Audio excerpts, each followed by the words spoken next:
Olá! 20ª vez que vocês nos veem. Leandro Souto Verso, 20ª semana, 20º encontro. 5 meses de sonhos, realizações, projetos, proposições, genialidades. Rapaz, nós somos bons demais.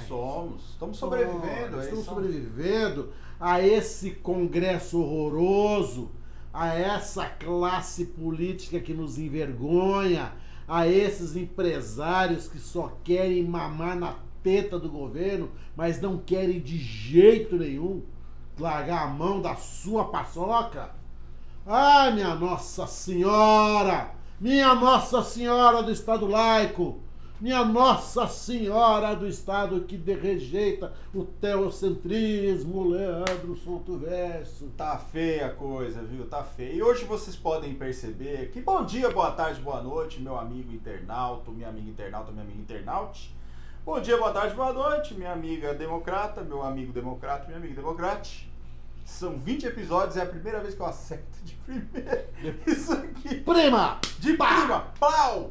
Hoje vocês podem ver que nós estamos aqui num teste do sofá. Fizemos um teste do sofá e fomos aprovados. Agora, na verdade, estamos no sofá porque os nossos lençóis de fios egípcios ainda não estão prontos com o logo do Fala Direito Comigo. Isso. E depois que eu vi que o GNT se antecipou uma ideia, que eles estão fazendo entrevista na cama, onde já se viu uma coisa dessa? Como pode Pois ser? é. Meu Deus, que putaria! Que putaria. Por que a gente não pode fazer um teste do sofá aqui? Por que não? Por que não?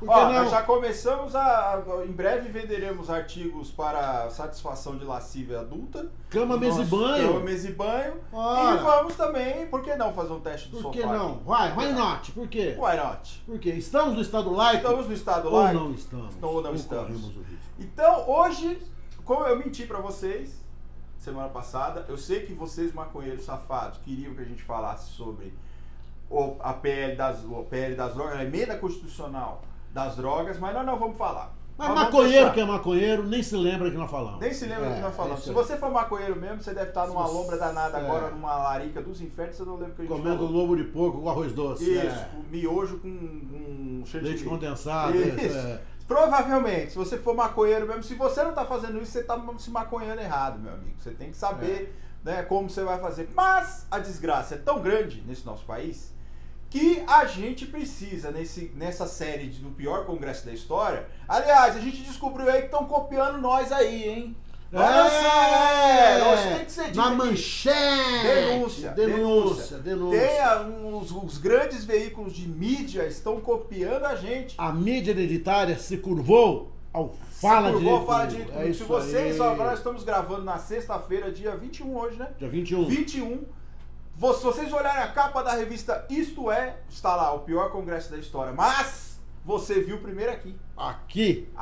Here. Você assistiu primeiro aqui. E hoje nós vamos falar pela quarta vez, e não é a última, fiquem tranquilos, sobre o pior congresso da história. E eu quero começar, Alberto, antes da gente falar de teocracia, tudo. A gente falou daquele ser humano nefasto que propôs esse projeto de lei absurdo, ridículo, criminoso, que vai contra direitos já adquiridos. E nós temos que lembrar, eu quero começar com duas coisas aqui. Primeiro, que a gente tem um princípio, quem estuda direitos humanos sabe que a gente tem um princípio de não voltar, não regredir. A gente sempre tem que tratar direitos humanos como conseguir mais, não voltar nos que a gente já conseguiu. Tá? Isso é base, se você pegar qualquer livro de direitos humanos, inclusive nessa biblioteca maravilhosa, tem vários, porque aqui nesse escritório nós falamos de direitos humanos. Os livros que não estão aparecendo são os livros do pessoal que não é dos direitos humanos. Não é direitos humanos, a gente não a gente ia falar os autores, mas não vamos fazer essa.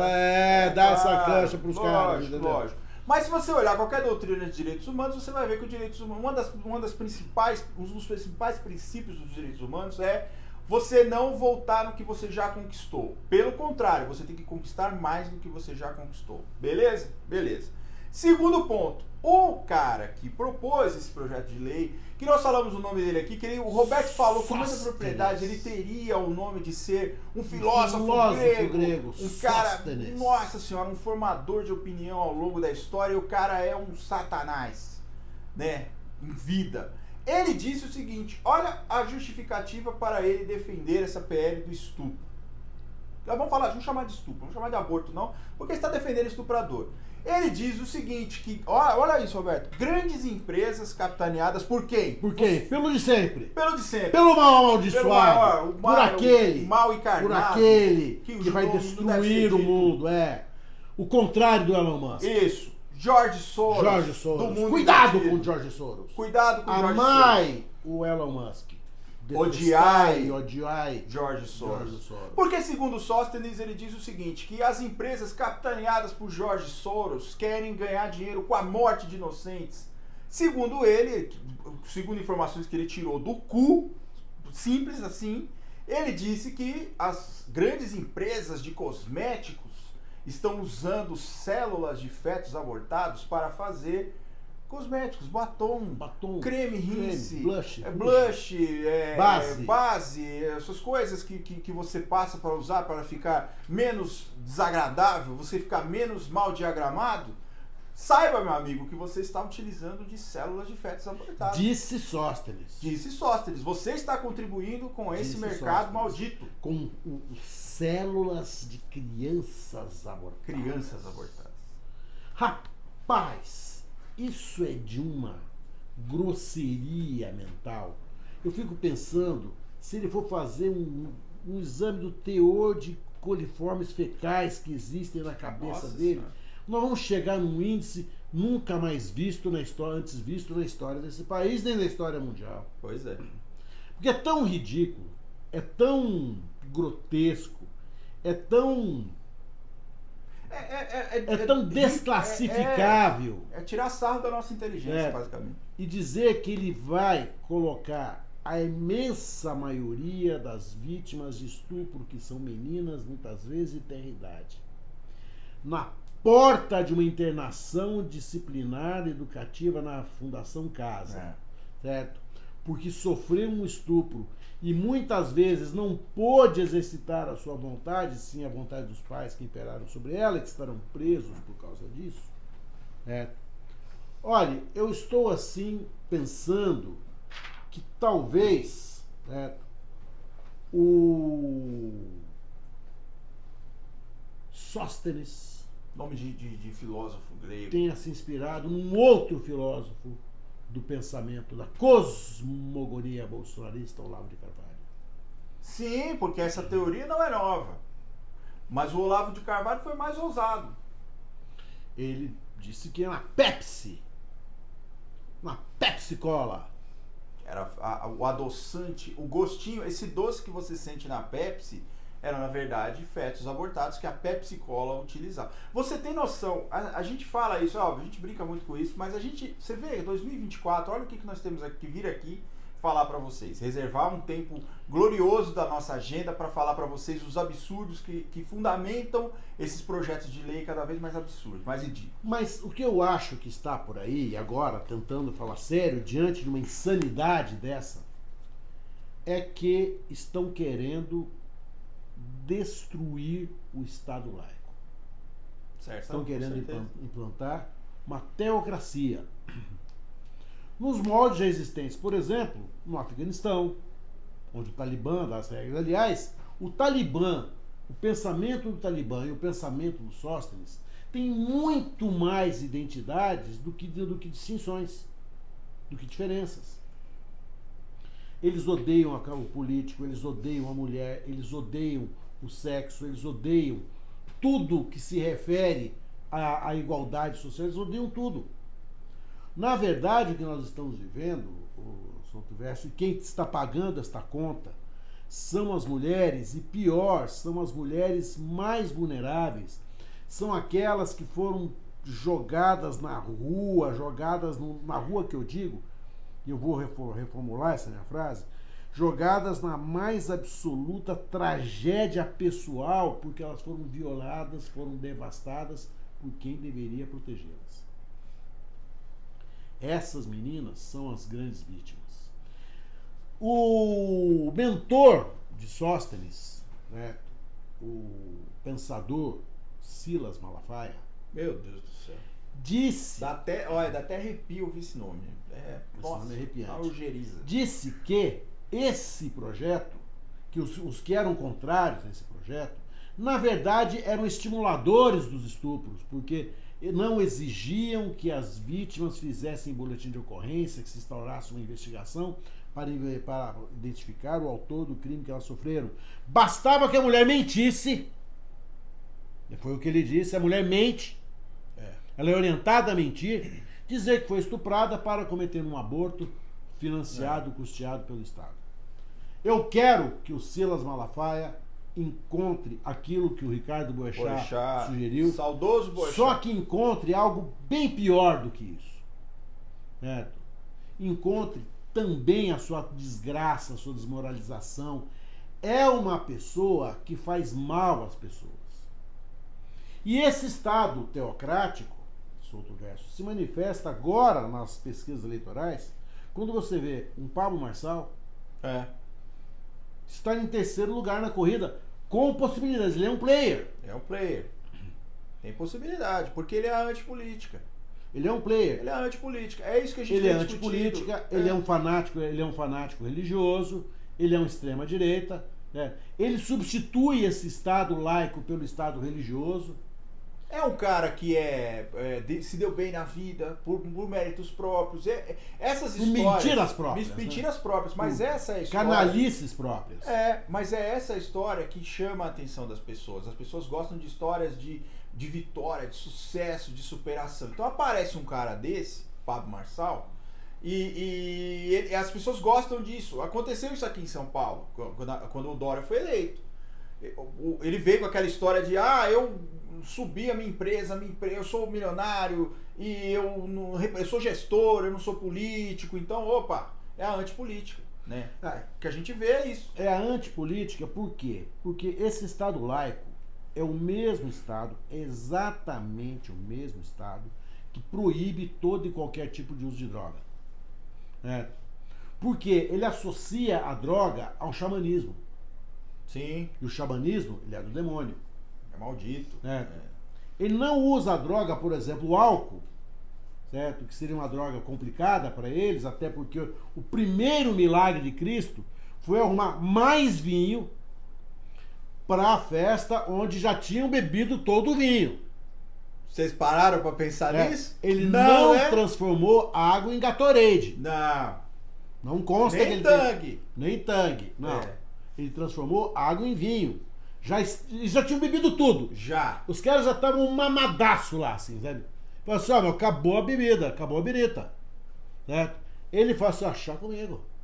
Primeiro milagre dele, hein? Por isso ninguém vai sofrer aqui. Porque nós vamos tomar um vinho legal, vamos fazer um vinho de boa qualidade. De boa qualidade. Se ele tivesse inventado um beck gigantesco, olha, vamos dar 10 becks para cada um, traz cada um uma folhinha da árvore aí que eu vou transformar essa folhinha em beck, certo? Nós não estaríamos passando por esse sofrimento agônico do qual nós iremos falar num outro nosso episódio, desse julgamento do Supremo que virou uma Torre de Babel, certo? Mas o que eu gostaria que você pontuasse com a sua cultura humanística, né, até que ponto a só existência desse projeto de lei, desse anteprojeto de lei, vai impactar nos serviços públicos já oferecidos, porque já está impactando. Né? Sim. Já está impactando. Nós já temos médicos se recusando a fazer a interrupção legal da gestação, ainda que com autorização judicial para isso. Como é que a gente pensa esta situação que é muito grave? Isso que você falou é importante, porque aqui nós falamos em alguns episódios anteriores, quem já acompanha a gente deve lembrar que a gente falou do caso do Hospital Cachoeirinha, da maternidade da Cachoeirinha, que alguns médicos estavam sofrendo represálias do Conselho Federal, do Conselho de Medicina aqui de São Paulo, né, o CRM de São Paulo, porque iam fazer interrupção de gestação com autorização judicial e estavam sofrendo processo ético dentro do CRM. Duas médicas. Duas médicas. Foram afastadas, 90 dias. Né? Foi ingressada uma ação aqui em São Paulo para que os hospitais garantissem que a mulher que fosse se submeter ao aborto legal tivesse essa prerrogativa. E os médicos não... É o que o Roberto falou. No episódio ele falou bem disso. Ele fala, olha, o juiz dizendo para o médico, se você fizer isso, você não está cometendo crime. Você está autorizado a fazer, que não é crime, né? Só que o Hospital Cachoeirinha se recusou a fazer isso. Se eu não me engano, não sei se foi a Defensoria Pública de São Paulo, entraram com ação civil pública e a prefeitura ficou assim, obrigada, por liminar, a garantir o aborto legal. Não só no Cachoeirinha. O que a prefeitura disse? Falou, olha, o Cachoeirinha a gente remanejou a questão dessa... Fazia o aborto legal? Fazia, mas nós tivemos que remanejar, arrumar um outro atendimento para uma outra coisa aqui, mas existem outros hospitais que fazem. Encaminhavam os casos para lá. Qual foi a nossa surpresa? Essa semana, a Carla Moradei manda pra gente uma notícia no nosso grupo de WhatsApp do podcast, dizendo que saiu uma notícia, se não me engano foi no UOL, não lembro onde foi, que esses hospitais também estavam se negando a fazer. Ou seja, além de estar descumprindo o que diz a lei, estavam descumprindo também, a Prefeitura de São Paulo estava descumprindo uma determinação judicial. Isso, no caso do aborto legal, nós não estamos nem falando desse PL 1904, que não foi aprovado ainda. Ele só está em discussão. Roberto fez a provocação dizendo que isso vai afetar. Ora, no último episódio a gente disse o seguinte, a prática disso vai ser o seguinte, a mulher não vai mais denunciar o estupro, não vai. Porque ela sabe que se ela disser que ela quer interromper a gestação, para ela é muito mais pesado, vai ser muito mais pesado para ela a pena que ela vai sofrer, vai ser presa, ou como o Roberto disse, se ela for criança, ela vai ser submetida a uma internação na Fundação Casa, né, uma medida socioeducativa, que o próprio imbecil desse sócio dele disse. Então, assim, o que vai afetar em primeiro momento vai diminuir a taxa de... existe um nome disso em criminologia, eu não gosto muito da definição, mas se chama cifra negra, o nome disso. Não gosto dessa definição, mas por definição é o seguinte, é o número de ocorrências criminais que não são comunicadas ao Estado. Então assim, toda vez é feita uma estatística, o Estado tem um número lá de crimes que são cometidos, mas existe uma cifra que não é comunicada, que fica fora. É o que em medicina o pessoal chama de subnotificação. Subnotificação, exatamente. A gente tem esse nome, eu não concordo com esse nome, eu acho o nome péssimo, horrível. Mas, só para ilustrar para vocês, o que vai acontecer é o seguinte, esses estupros que acontecem e vão continuar acontecendo, e vão acontecer com mais frequência, porque isso vai incentivar mais ainda os estupradores, os abusadores, porque eles sabem que a menina não vai denunciar, eles sabem que a mulher não vai denunciar. Então, nós teremos essa primeira questão em termos de serviço público não terá, o número de estupros notificados será muito menor. Em relação aos atendimentos médicos, vocês podem imaginar, se hoje com o aborto legal, garantido na lei, com autorização judicial, os médicos já estão se recusando a fazer, imagina no caso em que o médico tem uma lei dizendo para ele o seguinte, olha, essa menina, se ela se submeter ao aborto, ela pode passar até 20 anos na cadeia. O pior de tudo isso é que essa clandestinidade acaba aumentando outras clandestinidades. As nossas histórias, a nossa história da sociedade, ela não é uma história absolutamente, não é nada edificante. Porque ela separa um fosso gigantesco da nossa desigualdade social, daquelas mulheres e adolescentes que podem socorrer das clínicas particulares, clandestinas, que fazem aborto, mas fazem aborto com um mínimo de padrão de segurança, mas que cobram caro por isso, daquelas outras absolutamente vulneráveis que vão sujeitar a práticas abortivas horrendas, que colocará em risco suas vidas, e muitas delas já com prole posta no mundo. Sim.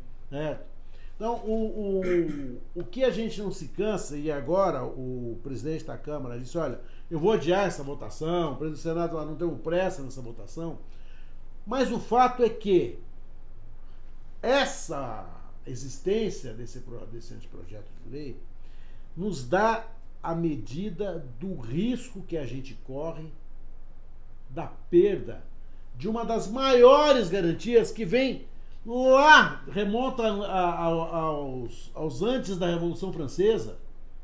Olha, nós vamos separar a igreja do Estado. Sim. Nós precisamos criar. E por quê? E por quê? E por quê, ô Sóstenes, que o Estado não pode ser teocrático?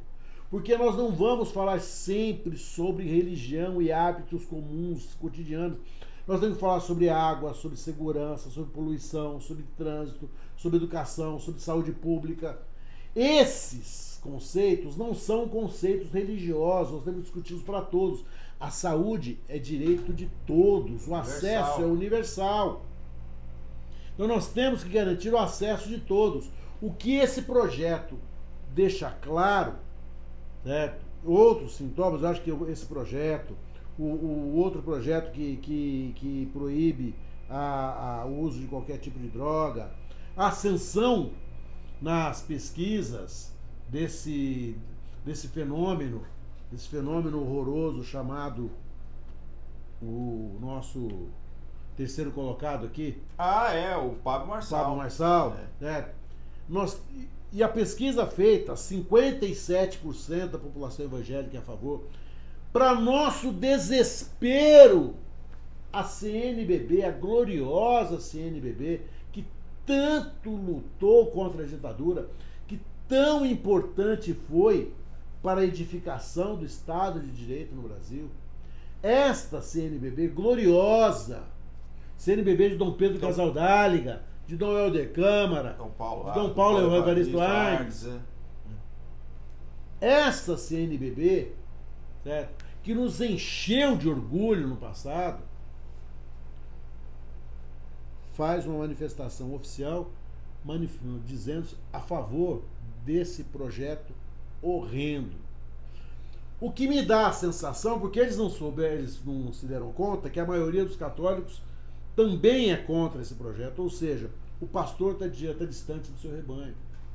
Eu não sei se as redes sociais fizeram isso, eu não sei, eu não sou sociólogo, não tenho essa competência, não tenho essa expertise, mas todo mundo se distanciou de todo mundo. Sim. E agora parece que a impressão que eu tenho, me parece, é o retorno àquele estado teocrático primitivo. Sabe, quando a gente tinha medo do Deus trovão, do Deus fogo, do Deus água. Eu acho que parece que nós estamos nos retrocedendo a uma sociedade que deixa de exercitar valores coletivos, valores empáticos, e passa a impor valores de grupos de dominação. O supremacismo ganhando a corrida, e parece que está ganhando a corrida, dele mesmo, da gente mesmo. Nós estamos correndo contra nós mesmos. Nós estamos, e é pior do que só uma extrema-direita assumindo o poder. É muito mais grave do que isso. É uma grande parte da população, pelo menos 25% já hoje registrados, de pessoas que pensam teocraticamente. Isso pode ser, em algum momento, desesperador, porque nós estamos colocando e pondo para ser ali gerado o ovo da serpente. O ovo da serpente, exatamente. Não existe definição melhor. Nós estamos gerando ali, né, o ovo da serpente, nós estamos ali alimentando, né, chocando o ovo da serpente, né? E eu queria falar duas coisas antes da gente já encaminhar aqui para o nosso finalzinho. Primeiro, de uma postagem que eu vi na internet, e eu compartilhei também nas minhas redes sociais. Eu tento manter minhas redes sociais mais pro lado do humor, brincar com as coisas da advocacia, mas não dá, cara. A gente também, né, infelizmente, esse povo tira o pouco de humanidade que a gente tem, assim, a gente começa a questionar as coisas. A gente somos humanos. A gente somos humanos também. Né? Então, assim, não temos sangue de barata, aquela coisa. Então eu vi uma postagem onde uma pessoa, no mais puro cristal da cretinice, porque a cretinice não é nem ignorância, isso não é burrice nem nada, a pessoa colocava uma foto de dois fetos, assim, e falava assim: você sabe diferenciar qual deles é oriundo de estupro?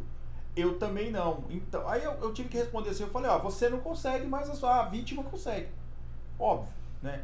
Quer dizer, é o primeiro ponto, assim, eu não acho que seja ignorância, não acho que seja burrice, Eu acho que é maldade mesmo, sabe? Isso é determinado, porque uma pessoa não pode ser tão ignorante a esse ponto. Nós tivemos, Souto Verso, a cena mais degradante. Era o segundo ponto do Congresso. Eu ia chegar exatamente nesse ponto agora. A cena mais degradante. Né? A cena mais degradante. O senador Eduardo Girão, Girão convoca uma audiência pública. Aquele que se apresentou a Elon Musk. Senator Eduardo Girão. We are in a dictatorship from the Senator of Brazil. Ele convoca, não sei se foi ele. Foi ele. Ele convocou uma audiência pública no Senado para discutir essa proposta desse PL 1904, de 2024. Acertei o nome, né? Ele convoca uma audiência pública. Primeiro, ele convocou uma audiência pública, e aí eu devo ao Medo e Delírio em Brasília, porque foi lá que eu peguei essa informação, então eu tô deixando o crédito para eles aqui, Cristiano, seu lixo. Ele pega e ele convoca uma audiência pública, mas que não tem diversidade de pensamento. Como é que você vai convocar a audiência pública? Qual é o pressuposto da audiência pública? Você ouvir as opiniões das pessoas para fechar ali uma opinião para poder mandar para frente. Diante da diversidade de opinião, para você mandar para frente ou não o projeto de lei. No Supremo também existe isso, audiências públicas para debater determinada matéria para ver como que você vai fazer a decisão. Não, ele leva só pessoas que apoiam esse PL 1904. Só que aí, eles não param aí, eles assim, a gente pensa que eles chegam no limite, mas o limite desses caras a Dilma fala, né, não vamos estabelecer uma meta. Quando a gente chegar na meta, a gente dobra a meta. É exatamente isso que eles fazem. Eles levaram uma atriz para encenar um aborto, mas não é assim, ela encenava do ponto de vista do feto. O feto falando, porque é igual o filme hollywoodiano, lá até a alienígena fala inglês. Não, e outra, eu fico assim pensando, tá bom que todo mundo vive daquilo que faz, tá bom que ela é uma atriz, tá? Mas eu acho que há um limite ético para aceitação de determinadas... sem dúvida. O que ela fez foi absolutamente degradar todos nós, não apenas as mulheres, todos nós. Porque a encenação que ela faz, e todos nós vimos, não há quem não tenha visto isso, foi grotesca, foi grosseira, foi absurda, foi vulgar, foi ridícula. Ela falando como se o feto fosse uma pessoa adulta. Eu não quero morrer. Mais ou menos assim. Uma coisa assim, que se ela tivesse o mínimo ético, que a ética artística deve se pronunciar, ela não poderia ter aceito fazer um papelzinho absurdo. É mais ou menos se ele levasse um ator que simulasse um estupro. Sim. Olha, sou ator, assim. Ela faz uma dramatização horrenda. Deve estar hoje, espero que esteja, muito arrependido do que fez, porque eu acho que a sua carreira vai sofrer uma leve solução de continuidade, para falarmos uma expressão jurídica. Principalmente depois que a senadora Soraya Tronicle, acho que é isso que fala, não sei falar o nome dela, Tronicle. Soraya, a que falou do padre da festa junina, Soraya, aliás. Ela virou e falou assim, por que ela não volta aqui para encenar como se ela fosse uma vítima de estupro também? Como se fosse filha de algum dos... Eu sou contra, eu já falei aqui, que eu não gosto muito dessa coisa de, vamos pensar se fosse a sua filha, mas enfim, reproduzindo... Mas em determinados momentos, em determinadas circunstâncias, para determinadas plateias, você tem que jogar o cara para dentro. E se fosse a sua filha, e se fosse a sua mulher, se fosse a sua mãe... E aí a Soraya falou exatamente isso, eu quero ver, eu convido ela a vir aqui. Eu convido ela, tá convidada, eu convidei ela a vir aqui encenar também uma vítima de estupro, tendo que manter o fruto desse ato violento, que o Roberto dá uma definição que é o ato mais aviltante, mais injurioso de todos, é uma coisa horrorosa, é o pior dos crimes, é o estupro. Por que ela não vem aqui fazer isso? Eu convido, a Soraya convidou, a senadora Soraya convidou, vem aqui e faça isso também, mas é o que o Roberto falou.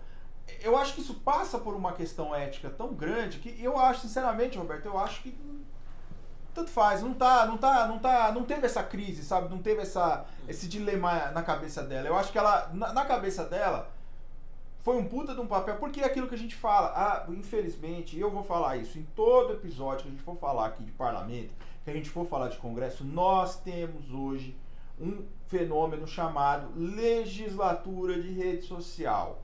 Os caras vão lá, como a gente estava falando do Bilinski na semana passada. Eles vão para suas redes sociais. Para suas redes sociais. Eles vão lá para fazer corte, para fazer filme, para fazer videozinho. Então eles chegam lá, eles xingam, não fazem nada, não propõem nada, não votam nada. Simplesmente vai lá, dá meia dúzia de xingo, vai embora, posta nas redes sociais e é isso. Então nós viramos uma legislatura de redes sociais. Nós viramos uma legislatura de likes. E essa cena ridícula no Senado mostra bem isso. Isso foi feito para um público direcionado. É óbvio que nós, como pessoas normais, pessoas que estão ali nem muito inteligentes, mas nós estamos ali no limiar de uma consciência, de um pensamento que nos permita que nos permite ser um ser humano funcional, né? Basicamente. Pra gente isso é um absurdo, pra eles não, porque eles não têm o discernimento de que aquilo ali é ridículo. Pra eles, aquilo lá, nossa, é exatamente isso, é isso que eu penso. Pode ser até que os caras que estão lá acharam ridículos também, mas porra, eu cheguei onde eu queria. Mas o senador Geral, ele já protagonizou outras cenas tão que nos envergonhavam tanto. Ele levou o boneco do feto pro ministro Silvio de Almeida. Ele, juntamente com o médico, simularam um aborto lá com um boneco. Agora, esta encenação, ela justifica o Estado teocrático. Porque uma parte dessa... Ela fala como se fosse Deus que estivesse na barriga da mulher. Olha, eu quero viver.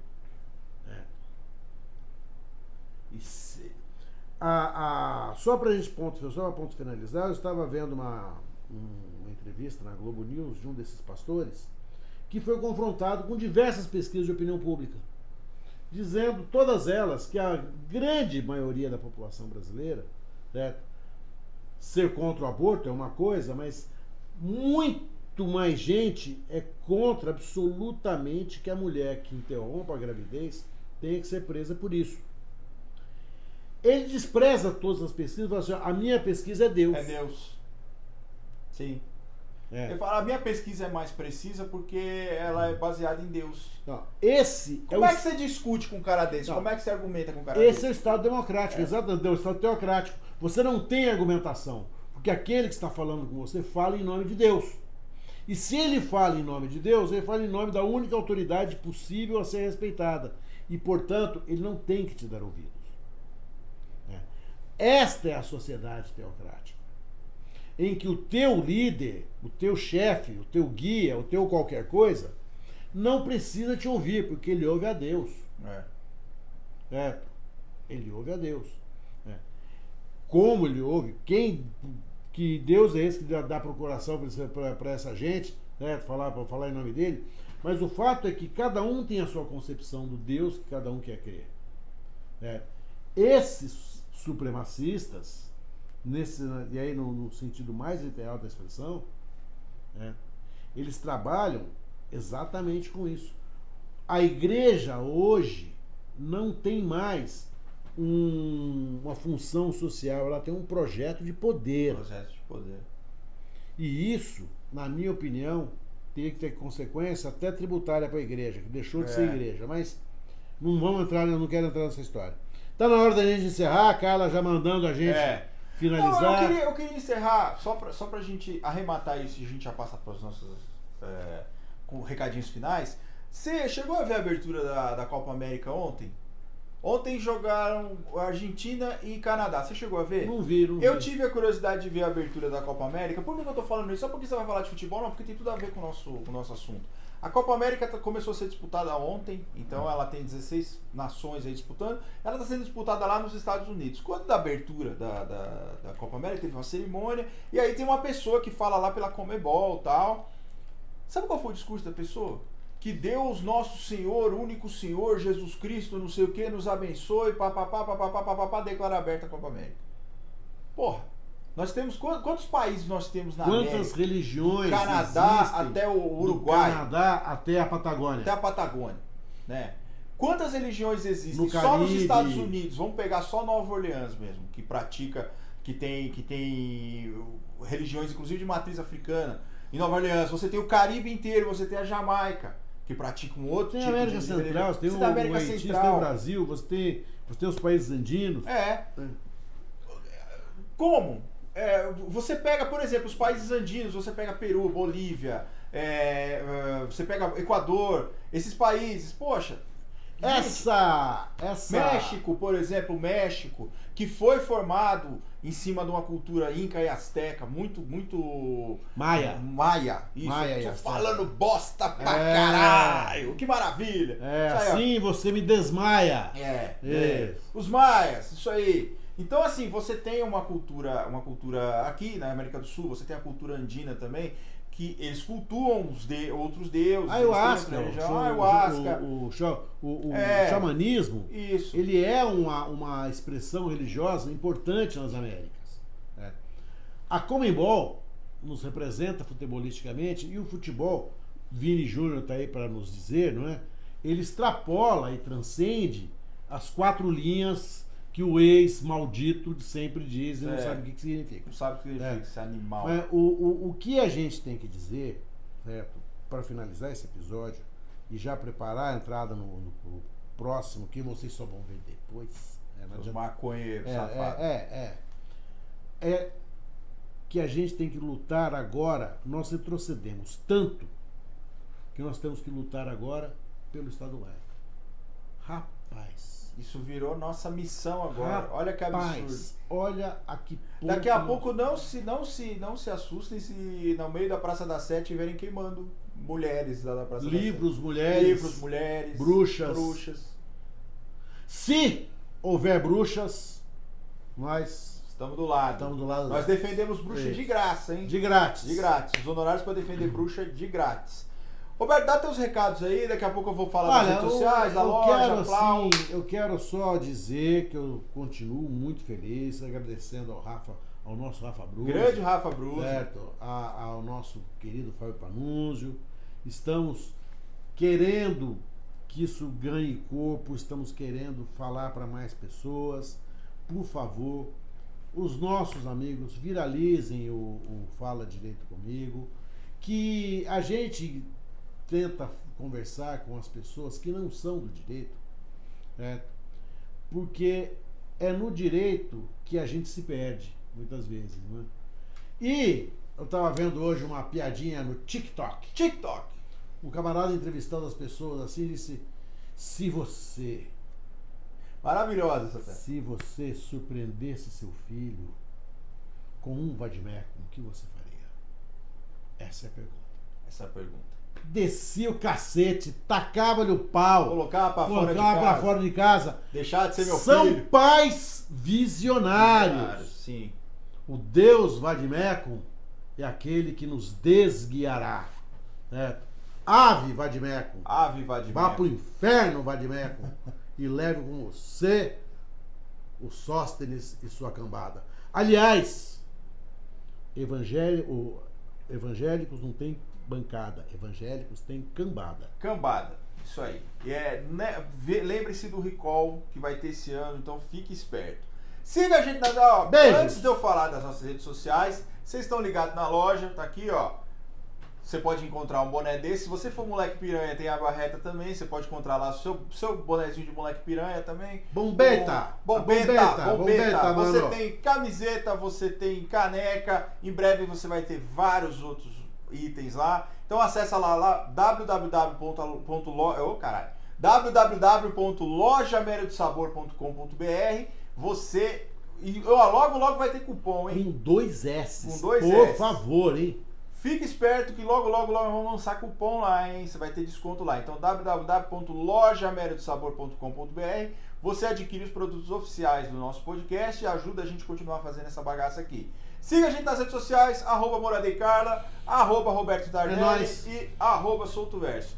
Fique ligado aí para os próximos episódios, compartilhe com os amigos, porque não adianta você chegar pra gente e falar que gosta muito do nosso podcast e não compartilhar a palavra. É assim que as pessoas vão pro inferno. Você gosta de Deus, mas você não compartilha a palavra. Por que você não faz isso com a gente também? Compartilha a nossa palavra. E até a próxima com mais Congresso Ruim aí. Falou, beijo. Tchau.